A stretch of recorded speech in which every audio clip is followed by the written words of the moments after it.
little bit later. Show of hands quickly, who knows of the show The Listening Post on Al Jazeera English? Brilliant, excellent. This is why new media and old media can work together. Obviously, a lot of you know this show. For anyone who didn't raise their hand, they're Listening Post on Al Jazeera, hosted by Richard Gisbert. The way I'm sort of describing it is, if we're going to say old and new media, an old media show, because it's on television, that looks at how the old media reports news, looks at the way the new media reports the way the old media reports the news, but uses new media like Twitter and Facebook to get people's voices out there. It is a perfect example of how the mainstream media, the old media if you like, and the new media can work together. So I'm glad to see a lot of you watch that, and the reason I raise that is because our next speaker is going to be speaking on, and this is something I'm very interested in personally, keeping the mainstream media in check. MJ Rosenberg. There he is. Come on up, MJ. Nice to have you here with us. He's from Media Matters. Yeah, give him a round of applause. From the Media Matters Action Network. And previously, I'm told, MJ worked up on Capitol Hill for about 15 years as well. So you brings a very interesting perspective to this idea of keeping the mainstream media in check. MJ Rosenberg. Thank you. And I want to thank Wada Khanfar for the fact that I'm here. He invited me to this session. The Director General, was in Washington a few weeks or a month ago, and that's where I met Wada for the first time when we did some events together. And I have to say, for those of you who know him or those who don't know him, he is an amazing representative to send out to places like Washington and around the world. He is just such a good spokesman. I would say if we're talking about new media, Wada Khanfar is like a new kind of spokesman for Arab people outside the region, inside as well. But he was so good, and every meeting I went to, people walked out and they said, he is amazing, he is so good, we need to see more of him. Al Jazeera's image in the United States has changed dramatically in the last few years. In part, it is because Bush has been replaced by Obama. Yes, I applaud too. And which means that people from the United States government go on Al Jazeera. This is very significant because under the Bush administration, Al Jazeera was boycotted by it was worse than boycotted. As you well know, it was bombed by at orders of the United States government. Under the Obama administration officials appear on Al Jazeera because they understand that if you want to talk to the Arab and Muslim world, and also even much of the world, I mean, Al Jazeera is very much of I would say a mainstream network now, and that's something that is that you can attribute to the new leadership of Al Jazeera. It used to be that you would say, I saw something on Al Jazeera, and people's response would be, oh, that's propaganda. That isn't true anymore, and that is very, very significant in the United States and even more so in Europe, but throughout the world.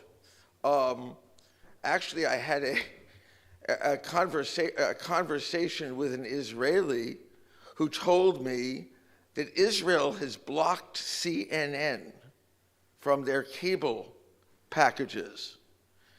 And my son said, what do you mean you block CNN?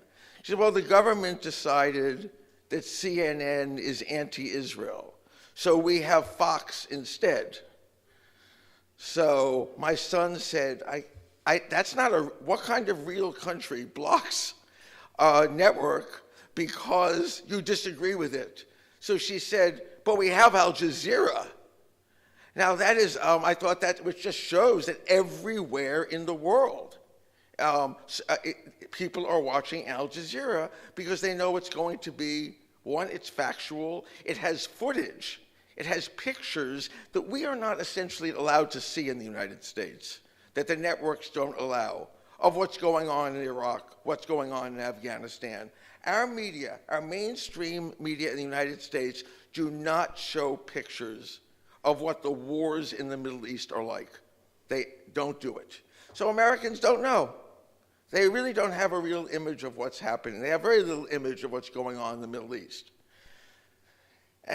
But that's changing, and not just because of Al Jazeera, which is still it's not a traditional network, but it is a television network, and now going big into new media. I have to say about Al Jazeera is already very big on new media through YouTube.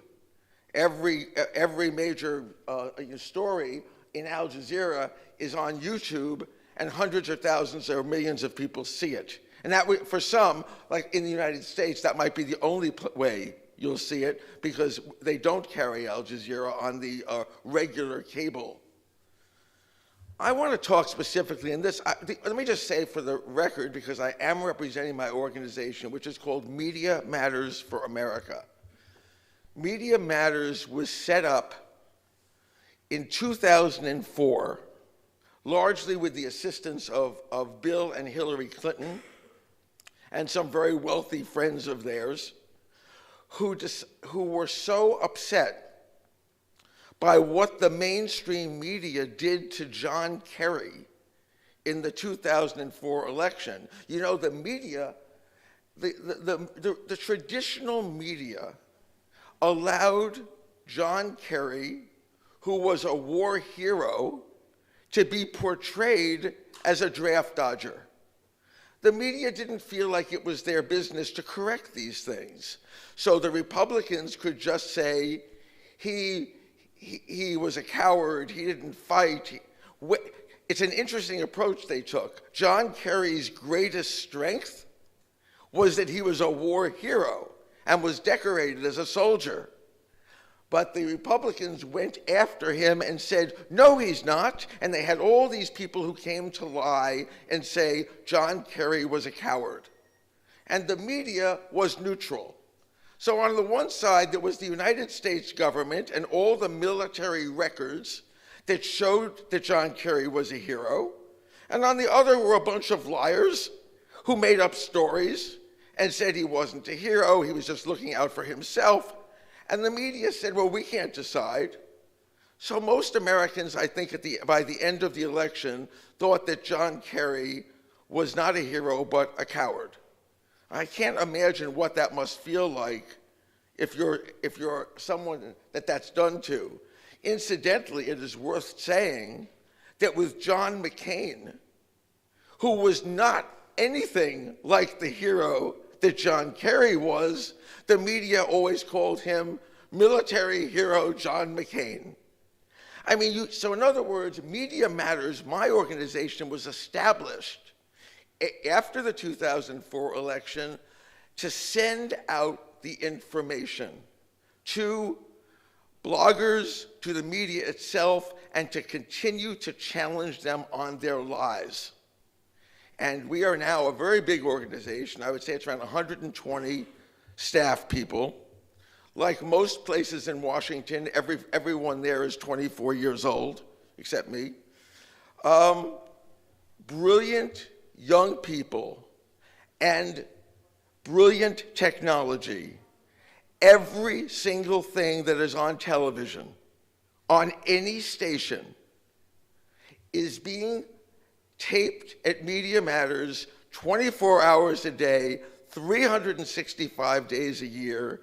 In a moment's notice, any of the 24-year-old kids who work there know how to pull up what someone said, prepare a response, and ship it out to writers all over the country, plus to Fox News itself. Media Matters particularly goes after Fox News. Fox News is a very, very dangerous force in the United States. How influential is Media Matters? I'll give you an illustration. One of our young kids who works there, saw a couple of weeks ago that Rupert Murdoch, the CEO, the owner of Fox, was speaking at the National Press Club.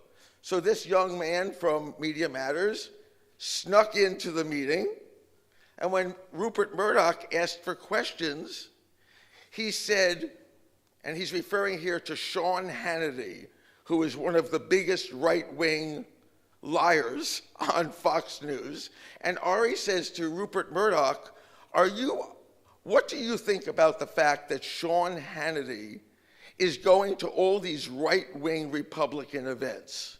Do you think, sir, that that is appropriate? And Murdoch said, I didn't know that.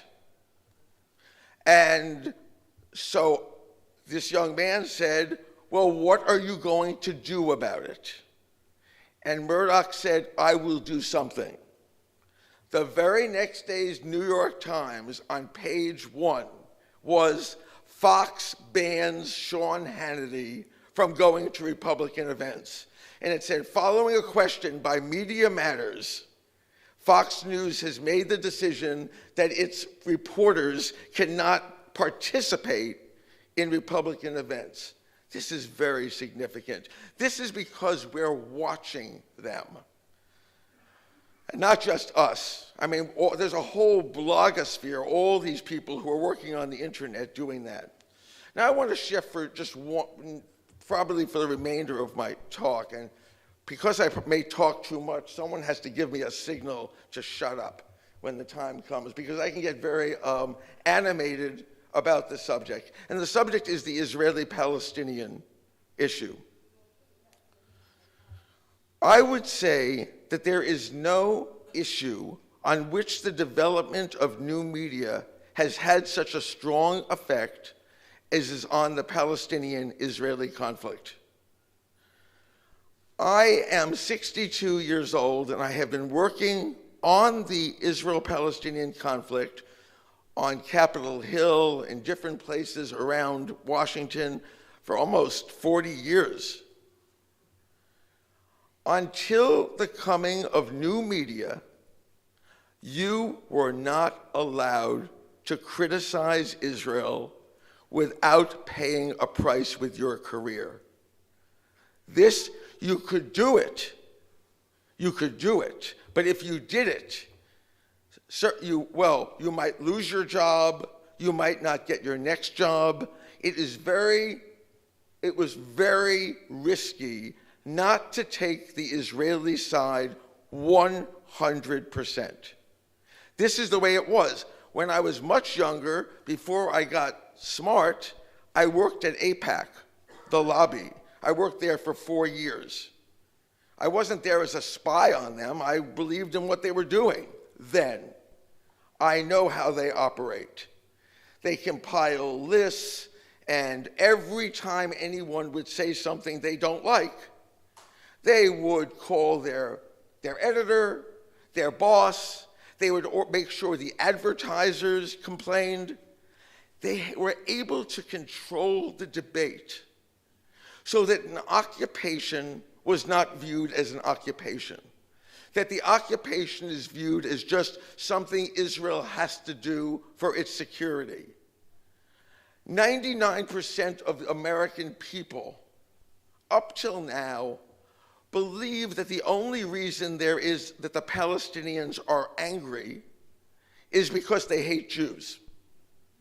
Not for any, they don't, you might find this hard to believe, some of you, but if you say the Palestinians, it's not that they hate Jews, the Palestinians lost their homes to Israelis who came in from all over the world and pushed them out, the answer would be, that's propaganda.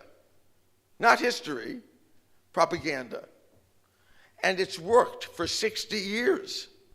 And the United States policies has reflected that it's worked. It's all changed.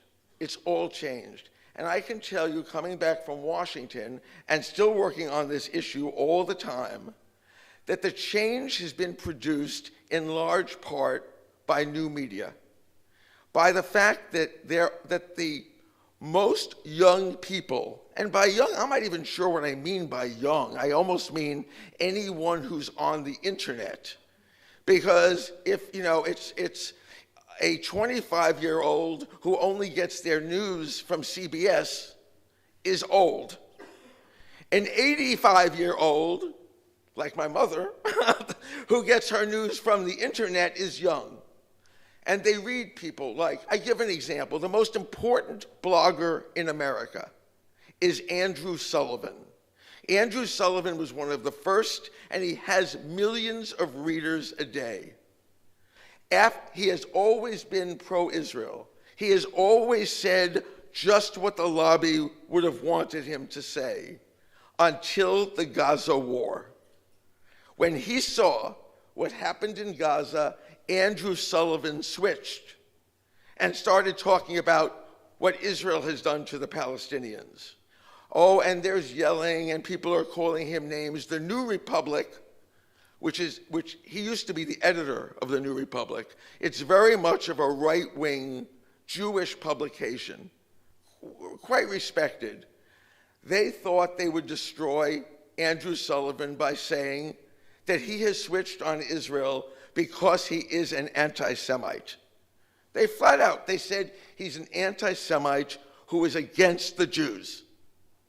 And Andrew Sullivan just shrugged it off. How many times can you call every critic an anti-Semite? And then other ones, Jeff Goldberg from The Atlantic, all kinds of other ones of the more traditional mindset, all started attacking Andrew Sullivan, almost all together. It has no effect. Literally, it has no effect. This week, a former editor of the New Republic named Peter Beinart has an article, the front page of the New York Review of Books, saying it's called How the Jewish Lobby Has Failed, all about the collapse of the Jewish lobby. He's 38 years old, he's an Orthodox Jew, and his thesis is the old way of thinking about these issues doesn't work anymore. Young people ask questions, and they have places to find answers. I have to tell you, I have never, on the one hand, I feel terrible about what is happening in Gaza, the West Bank.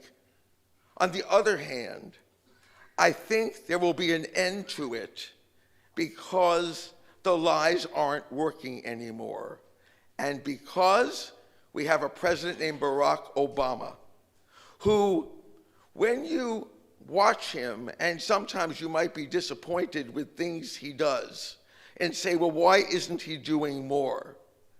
You have to realize sometimes his silences speak more loudly than words. When Netanyahu came to Washington, no president has ever treated an Israeli prime minister as coldly as Netanyahu was treated by Obama. Suddenly, Israel today is, even though it still gets what it wants to a certain extent, Israel is treated as another country, a foreign country, which makes it no different than all the other foreign countries. That is what Obama is trying to do. Take Israel away from being the 51st state and make it a foreign country like Lebanon or France or any normal foreign country. He has done that. You know, he has sent the Arab world signals from day one of where his heart is. I saw an interview with him, and they asked him, when you were sworn in as president, why did you say Barack Hussein Obama? Why did you say Hussein? You never said Hussein during the campaign. And his response was, well, all presidents use their middle name when they're sworn in, except for one thing, they don't. He said Hussein as a signal. He wanted to say, you have a president here who has Muslims in his family. How else would he get the name? He has Muslims in his family. He had a father. It is a remarkably significant thing. I think his goal now is He is waiting to see if George Mitchell is going to succeed, and George Mitchell will not succeed. It's too small an effort, too little. And when the president feels that George Mitchell has failed, I think Obama is going to put his own plan on the table. He is not an ordinary president. He is an unusual president. After a year, it's not that surprising anymore that Barack Hussein Obama is president. But every morning we should wake up and think, oh my, this is an amazing thing. He is being backed by a new media of very influential young people. The biggest names in new media are, I would say, between the ages of 25 and 35. They were not brought up with this old view of Israelis good, Palestinians bad. They approach the situation with, well, let's look at it. And when they saw Gaza, in which 9 Israelis were killed, 3 by friendly fire, so really 6 were killed, and 1,200 Palestinians, 432 of them children, these young people react, this is horrible, this is indefensible. And I will tell you, there was not a single major person on new media, other than on the far right, who defended Israel. And it is also worth noting that most of the big names in new media are Jewish. And they're not with Israel on this. They are against the occupation. 100% against the occupation. It is changing. Yes, there are people who defend it. Congress defends the occupation, which they have to do because they're getting campaign contributions from people who are telling them they have to do this. I worked in Congress for 15 years. They're very slow. What I'm describing to you now, the change in America on the Israel-Palestinian front, Congress, the president knows it now, Congress will know it in 2 or 3 years. They're a very slow-moving body that truly only thinks about raising money. I worked there for 15 years. That is pretty much all they care about. And when you hear someone who speaks out for the Palestinians, know that that person is doing something very brave, because the money, the campaign money to that person, will be cut off the next day. But it used to be, if you wanted to say something for the Palestinians in Congress, you would have 10 people who would agree, 10 members of Congress. Now we have 100 who agree. That's amazing progress. And I want to also acknowledge there's a new organization in Washington called J Street. J Street was established to be the Jewish anti-AIPAC. And the main thing that's different is that J Street tries to come to an objective view of the situation, and J Street is the organization for the young Jews, and AIPAC is the organization for the old Jews. And with all AIPAC's power, it cannot turn the clock back. The old people go, the young people stay. And so that's why I really, as someone with such a deep interest in the Israeli-Palestinian conflict, and as someone who for the last 10 years I have written maybe 1,000 articles calling for the end of the occupation, the complete end of the occupation. I am so welcoming of this. I didn't think that in my lifetime I would see this kind of change, but I'm seeing it, and I'm thanking God for it. Thank you.